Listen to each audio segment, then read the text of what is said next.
final comedian for you tonight. It's going to get dark because she's doing dark material. Make some noise now for Naomi Fitter.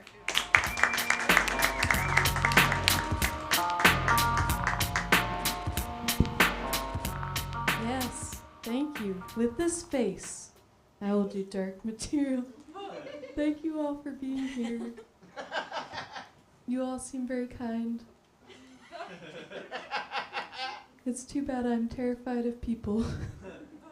It's true. I'm very quiet and also introverted, and I think throughout this set you'll notice that I closely resemble the combination of all the characters from The Big Bang Theory. Like, I'm a Sheldon in the streets, but I'm a Penny in the sheets, if you know what I'm talking about. Yeah. Are there other socially awkwards?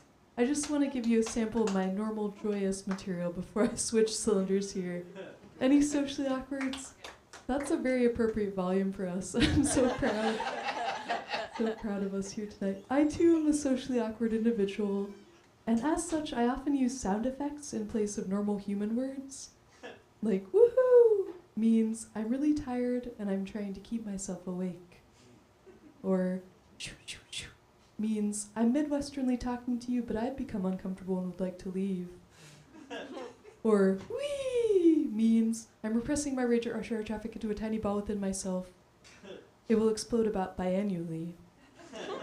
You might be wondering if I mean biannually twice a year or biannually every other year. That's part of the surprise.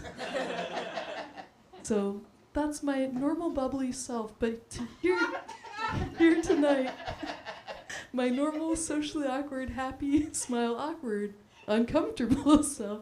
But tonight I want to share with you some darker material. I tried to plan this set so that the gradient will become more and more morose as I go. We'll see. And I'll end on, of course, child abuse, as is traditional on this show.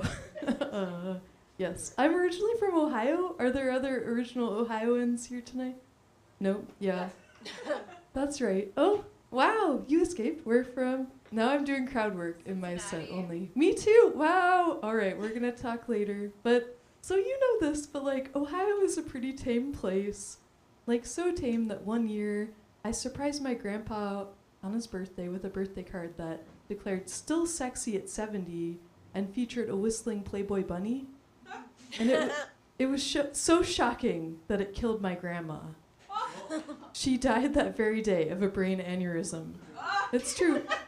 We were devastated, of course. We loved Grandma. We loved her very much.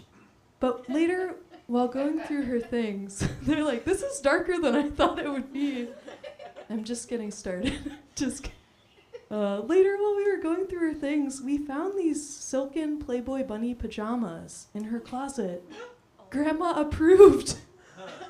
It wasn't the card after all. Perhaps it was pre-existing medical conditions. So, you know, this sign from Grandma, very special to me. And now, whenever I'm having a bad day, I'll wear these silken Playboy bunny pajamas. They have kissy lips all over, too. I think you need to know. Even some on the tushy.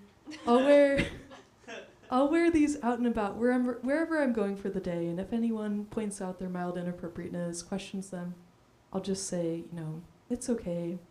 They were my grandma's. She was a beautiful and sensuous woman. And she was. We also found a Jingle Bell bra in her closet, so we know she was sensuous. I think she would have done well in Portland here. She would have had a good time. That wasn't the only thing we found in the closet, though, as we were cleaning out her things. We also found in the closet my grandpa. In his next relationship, he cougared it up, romancing a younger man. Oh. Yeah, don't hate. We love Grandpa. We're proud of Grandpa, right?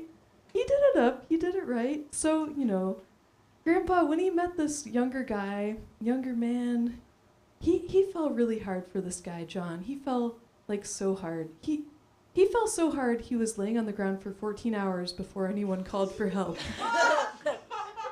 I don't want to kink shame my grandpa.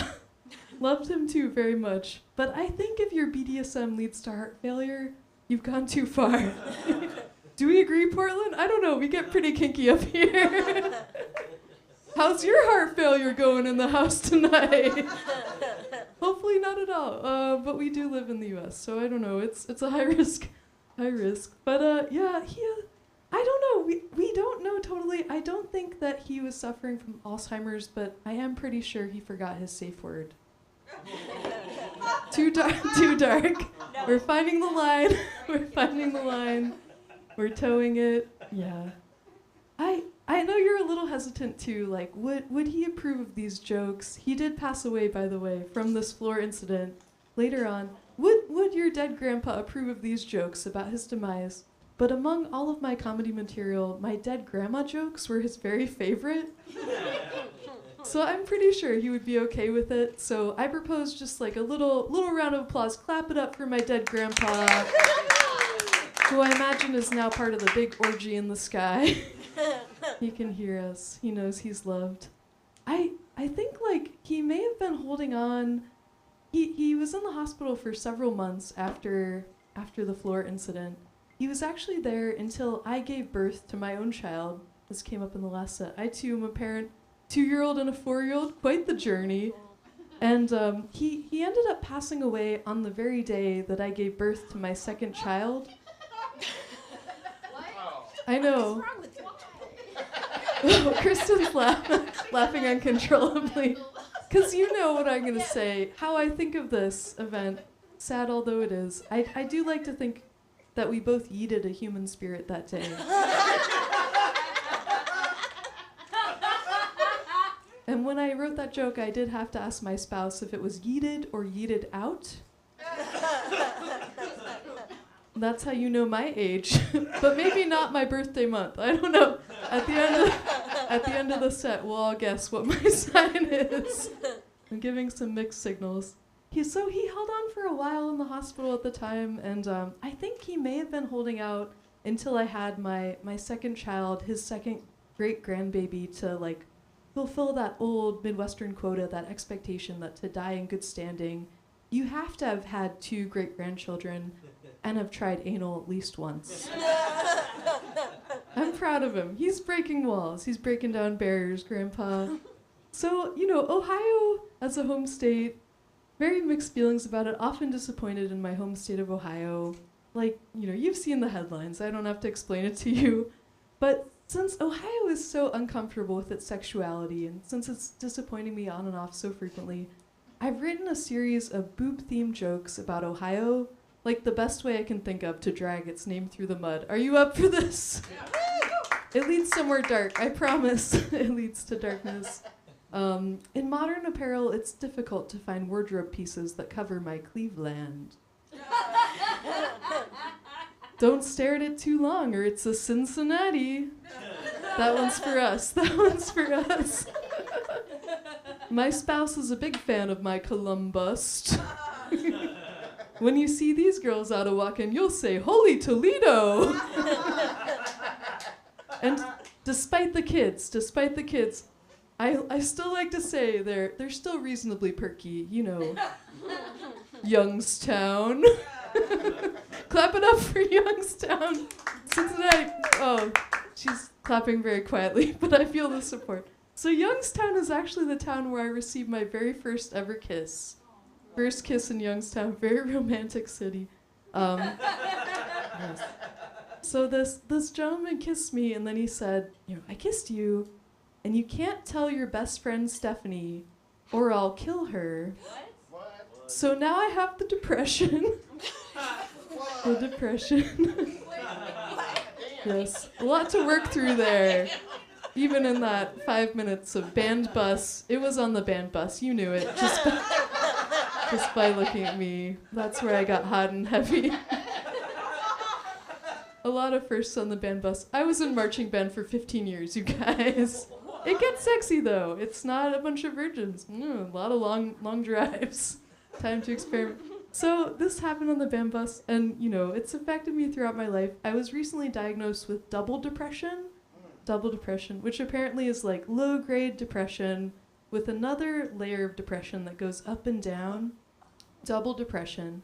But I gotta say, it's not the first time that I've been diagnosed with double D's. Dark jokes about my boobs, alright. Yeah, it gets darker too, with this general status. I have like suicidal ideation and things too. I, sometimes think about that. But I recently bought an electric car, so now I have no idea how I'm going to kill myself. You didn't laugh too hard at that one, because I could tell a lot of you have been thinking about that too. That's harder without the... And I have an enclosed garage, not a carport. Okay, you caught me.